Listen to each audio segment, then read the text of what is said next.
Oi pessoal, tudo bom com vocês? Voltei de viagem muito animada para produzir muito conteúdo para vocês. E no vídeo de hoje eu vou falar sobre o filme V de Vingança. E vou falar sobre a parte psicológica e sobre comportamento ali. Se você ainda não está inscrito no meu canal, se inscreve agora, dá um like lá no sininho para você receber todos os vídeos que eu faço aqui. E se você ainda não assistiu o filme V de Vingança, eu sempre sugiro que vocês assistam o filme antes, porque eu dou spoiler mesmo, às vezes eu conto o final, eu nem sei direito o que eu vou falar aqui nesse vídeo ainda, mas eu sei que eu vou dar muito spoiler. Então vai lá assistir se você ainda não assistiu e depois volta aqui pro vídeo.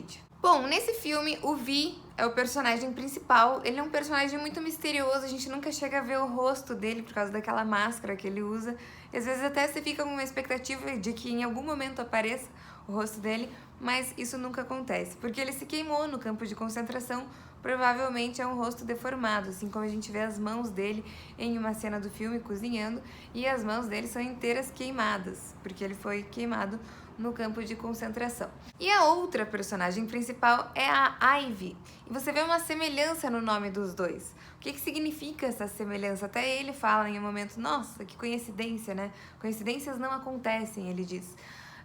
A Ivy é como se fosse uma cria do Vi. Você vê essa semelhança entre o nome? É como se ele fosse um pai dela, como se ele fosse superior a ela e ele estivesse transmitindo todos esses ensinamentos sobre a vida dele, sobre o que ele acredita para ela. E veja, o Vi, ele luta contra regimes totalitaristas, contra governos ditatoriais, contra governos que abusam do seu poder. A causa dele é muito válida, porque muitas pessoas são reprimidas nesse tipo de governo, muitas pessoas ficam sem voz nesse tipo de governo, muitas pessoas não podem viver a sua própria essência nesse tipo de governo que a gente vê ali no filme. Então a gente vê que a causa pela qual ele luta, ela é uma causa válida, mas as estratégias que ele usa são estratégias questionáveis. Ele diz que não tem como lutar sem usar a violência, que a violência é necessária para acabar com esse tipo de ideia. E ele luta por uma ideia no final das contas. Ele fala que ideias são a prova de bala. Ou seja, se você acredita muito em uma ideia, se você está muito ligado àquela ideia, se aquela ideia te faz bem constantemente e você faz de tudo para que aquela ideia vire verdade, você tem uma causa maior do que você mesmo. Você tem algo pelo que lutar. É quase que um propósito, né? Uma ideia, no final das contas, quando você luta por uma ideia, você está lutando por um propósito. Isso é lindo, essa imagem é linda mesmo. Só que isso não justifica você violentar outras pessoas, isso não justifica você assassinar outras pessoas, isso não justifica você depredar patrimônio público. Então entender até esse ponto no qual a gente luta por uma ideia, a gente vai atrás com ambição de uma ideia, a gente tem paixão por uma ideia, isso é lindo e isso a gente deve trazer para a nossa vida. Desde que essa ideia ajude outras pessoas ou ajude a nós sem prejudicar outras pessoas. A partir do momento que você prejudica outras pessoas, você invalida a sua ideia. E esse é o problema dos extremos. A gente vê que em governos, principalmente, existe a extrema direita e existe a extrema esquerda. É essa denominação que se dá. Extremos acabam com a própria causa deles. A pessoa que tem uma ideia e que luta com extremismo a favor dessa ideia, feminismo, machismo, religião, esquerda, direita, ela invalida a ideia dela para as pessoas leigas. Porque ela usa tanta força, ela usa tanto autoritarismo. E você veja, o V, ele luta contra o autoritarismo de uma forma autoritária, de uma forma imponente. Ou seja, ele invalida a própria ideia dele porque ele está usando do mesmo recurso de quem pensa diferente dele para tentar acabar com o oposto do que ele acredita. Então, no momento que a gente faz isso, no momento que a gente quer impor a nossa ideia para as outras pessoas, e tudo que acontece no macro, né, num ambiente econômico em um país, você pode trazer para o micro também. Vai acontecer com você como pessoa. Se você luta com radicalismo a favor da tua ideia, se você não aceita nenhuma opinião diferente da tua, se você não sabe ao menos ouvir pessoas que pensam diferente de você, isso gera raiva nas pessoas que não compreendem a sua ideia como um todo. Isso faz com que elas se afastem de sequer conhecer melhor aquilo que você vive e aquilo que você tanto acredita. A gente vê alguns exemplos disso no filme mesmo. Tem uma cena que a Ivy se veste de criança, meio que de boneca, e ela vai conversar com um padre. O padre, no caso do filme, ele quer abusar sexualmente da Ivy, e isso provavelmente remete à ideia de pedofilia dentro da igreja, porque ela tá vestida quase que de criança ali naquela cena. Mas você veja que isso é uma generalização. Então, no momento que você fala assim da igreja, todas as pessoas que são leigas no assunto, que não têm contato da igreja, provavelmente se afastam da igreja. Elas pensam, meu Deus, todos os padres são pedófilos. E isso não é verdade, isso é uma generalização. Existiram padres pedófilos? Com certeza. A igreja quis encobrir isso para defender a verdade dela? Com certeza. E aí tá o erro. O erro tá em você querer mascarar aonde você tem falhas, aonde você é vulnerável. Você querer esconder as suas falhas faz com que os outros tenham a imagem de que você é perfeito. No caso, tem a imagem de que a igreja é perfeita. E no momento que uma falha dessas vaza, todo mundo cai em cima de você, porque você deveria ser perfeito. Você deveria corresponder àquela imagem que você sempre passa. E como não existe perfeição em lugar nenhum, quando você está mascarando essas falhas, você está sendo de mentira. Você não está sendo de verdade. Só que qual que é o problema? Aí as pessoas começam a generalizar. Elas começam a olhar como se a igreja inteira fosse aquela falha. Como se a igreja inteira fosse pedófila.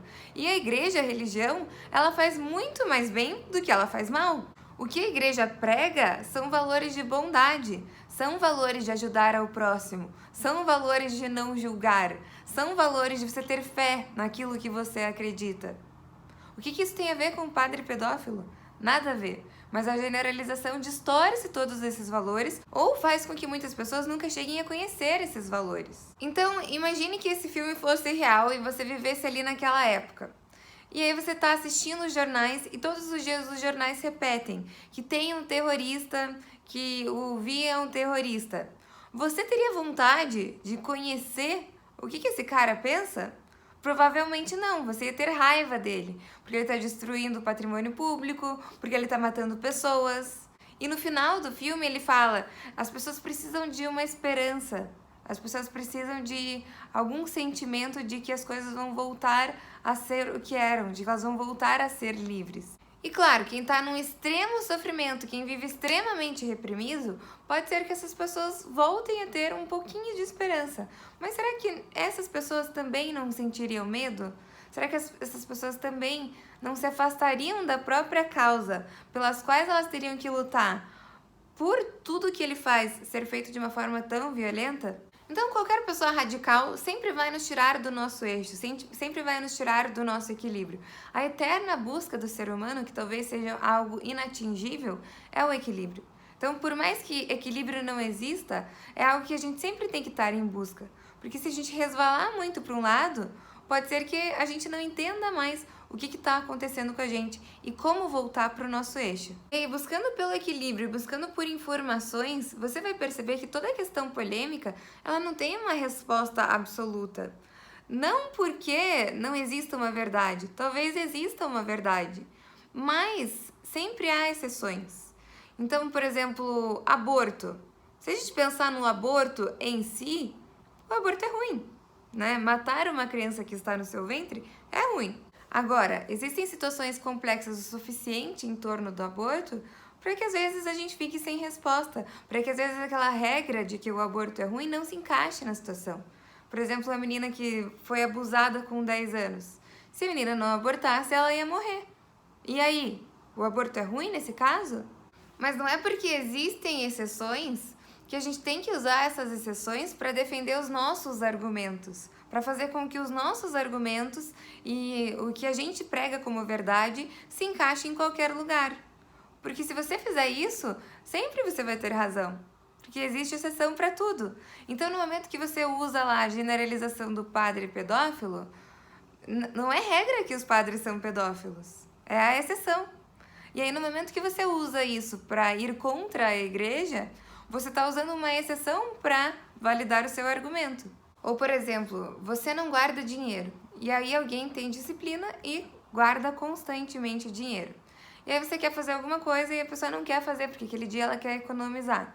E aí você fala assim, nossa, você sabia que tem uma pessoa que guardou tanto dinheiro, mas tanto dinheiro, que ela enlouqueceu? Isso é uma exceção, isso não é regra. Você está usando dessa exceção para tirar vantagem do que você gostaria que a outra pessoa estivesse fazendo. Então a gente tem que saber analisar as coisas como causas individuais. Cada causa é uma causa.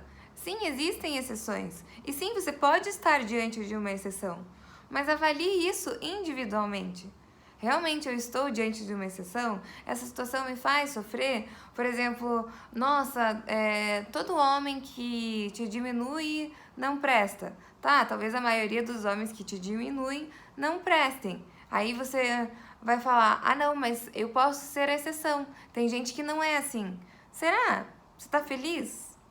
Ou você tá querendo se encaixar ali naquela exceção, sendo que você não é? E aí perceba, quando você começa a usar das exceções para defender os seus argumentos, a sua luta não é mais por buscar a verdade. A sua luta não é mais para compreender a dinâmica do mundo, a dinâmica de outras pessoas. A sua luta é para defender a sua identidade. Você entendeu que ser aquele idealismo que você se intitulou é algo que faz parte de você. E aí você vai defender aquilo às custas da verdade, porque você não quer perder esse pedaço da sua identidade. Qual que é o risco, qual que é o perigo ali do discurso do Vi? Ele foi torturado, ele foi abusado, ele viu cenas de pessoas sendo injustamente torturadas e isso é horrível, isso é abominável. Alguém ter coragem de fazer isso com o ser humano. Mas, ao passar por tudo isso, ele se tornou o que fizeram dele. Ele se tornou o abusador, no caso. E para defender essa ideia dele, ele cria uma narrativa poética em volta daquilo linda. Então, quando a gente olha a história dele, a gente pensa, sim, ele tem razão. Assim como a Ivy fala no final, ele tinha razão. Só que todo psicopata, todo ladrão, todo assassino, ele vai criar essa narrativa poética para que ele consiga executar aquela ação. A não ser que ele tenha sido tomado pelas emoções dele e ele esteja fazendo aquilo irracionalmente, porque isso existe também. Isso chama sequestro emocional. Mas em todos os outros casos que são planejados, que as pessoas sabem o que elas estão fazendo, elas têm que criar uma narrativa poética para que elas consigam fazer aquilo. Então, no momento que alguém chega com uma arma na tua cabeça, a pessoa ela tem que contar que você é a pessoa ruim da história. Que você é o riquinho, playboyzinho, filhinho de mamãe que teve tudo na vida e que deixa ele sem nada. Então ele tem o direito de roubar de você. Porque se ele não conta essa história poética para ele mesmo, ele não faz. Ninguém faz algo pensando, eu sou ruim aqui nessa história. Então é muito arriscado a gente defender alguém que faz um mal em nome de um bem maior. A gente vê que no filme do Coringa ele faz exatamente a mesma coisa. Ele mata as pessoas, ele é ruim com as pessoas porque as pessoas foram ruins com ele. E aí ele muda a narrativa ali na cabeça dele e isso justifica todo o mal que ele faz. Então uma lição que você tem que tirar pra tua vida desse filme é: você pode mudar a sua narrativa, não para justificar mal nenhum. Nenhuma narrativa justifica um mal feito ao outro. Mas você pode mudar a sua narrativa para parar de contar a tua história como se você fosse uma vítima. Para parar de contar a tua história como se o que aconteceu no seu passado fosse determinar a sua vida inteira. Para parar de se prender no passado. Para parar de contar a tua história como se aquela pessoa aquele pai que te fez mal, aquele pai que te bateu, aquele pai que te reprimiu, fosse determinar o curso da sua vida. No momento que você entende que aquele pai que fez tudo isso com você te ensinou muitas coisas, fez você ser mais forte, fez você ter uma visão diferente para o mundo, fez você entender o que você quer, do que você gosta, você está livre para ser quem você quer a partir dessa história e não preso por causa dela. E a parte mais linda, que é horrorosa, mas é linda, maravilhosa, essa mensagem que o filme passa, é quando a Ivy, ela fala pro Vi que ela tem muito medo, que ela gostaria de ser uma pessoa mais corajosa, que ela gostaria de lutar por ideais, como a sua família fazia, mas ela não consegue porque ela não tem coragem. E a Ivy é capturada e presa em um campo de concentração. E nesse campo de concentração, eles falam: revele aonde que tá o Vi, nos fale onde é que tá esse terrorista e a gente vai te liberar. E ela não conta. E por não contar, ela é torturada, ela tem que comer em um ambiente sujo, ela passa frio, ela passa um incômodo extremo, ela chega no limite ali. E aí, acho que a partir do momento que ela supera esse limite, ela fica mais forte em relação a não contar aonde o Vi está. E aí, no momento que eles falam: não, agora a gente não aguenta mais, a gente já sabe que não tem nada que pode ser feito, então chegou a sua hora de morrer. E ela fala: então tá bom, então eu vou morrer. Tudo bem, eu não vou contar, podem me matar. Aí o guarda fala: então agora você está livre. E essa é a mensagem mais forte do filme. Você está livre no momento que você acredita o suficiente em você para não ceder à repressão dos outros. Claro que nesse exemplo é feito de uma forma talvez um pouco distorcida. Ela está defendendo um bandido, ela está defendendo o que realmente é um terrorista. Mas o entendimento de como isso se encaixa na sua vida é o suficiente para essa cena ser maravilhosa, a cena mais linda do filme. Você tem que entender na sua vida o que é integridade. A Ivy encontra uma carta na cadeia de uma mulher que era homossexual. Ela foi expulsa de casa pelos pais e ela vivia feliz ali com a companheira dela. Até que ela foi presa por ser homossexual e por defender o que ela acreditava, por querer viver a vida que ela queria viver. E ela não fazia mal a ninguém por ser assim, né? Então, no momento que ela foi presa ali no campo de concentração, por ser quem ela era, e ela não cedeu, ela não quis mudar, ela foi íntegra. Ela viveu de acordo com o que ela acreditava e de acordo com o que ela sentia. Isso é integridade. É você viver de acordo com o que você pensa, de acordo com o que você fala e de acordo com o que você age. Se você pensa, fala e age da mesma maneira, você é uma pessoa íntegra. Se você pensa uma coisa, mas você fala outra, você já não é uma pessoa íntegra. Tem uma distorção ali em você. Se você pensa e fala uma coisa, mas você faz outra coisa, você não é uma pessoa íntegra. Ou você não acredita no que você faz, ou você não acredita no que você fala. Ou você não acredita no que você faz e no que você fala. Então, no momento que ela abre mão do medo dela de morrer por causa do que ela acredita, é o momento que ela tornou a ideia dela à prova de bala. É o momento que ela tem uma causa maior do que a vida dela para lutar. E é o momento que ela se tornou 100% íntegra, que ela abriu mão de todo o medo de rejeição possível. Por causa das imposições da sociedade, por causa das imposições da cultura, nós muitas vezes mentimos para nós mesmos. A gente quer uma coisa, mas a gente diz que quer outra, porque a gente tem medo de ser rejeitado. No momento que você é íntegro, no momento que você consegue alinhar pensamento, fala e ação, você vai se sentir muito bem. E aí é o momento que você é livre de verdade. Espero que vocês tenham gostado desse vídeo, espero que isso tenha esclarecido algumas coisas para vocês, no sentido de ter medo do que os outros pensam de vocês, principalmente. E te vejo no próximo.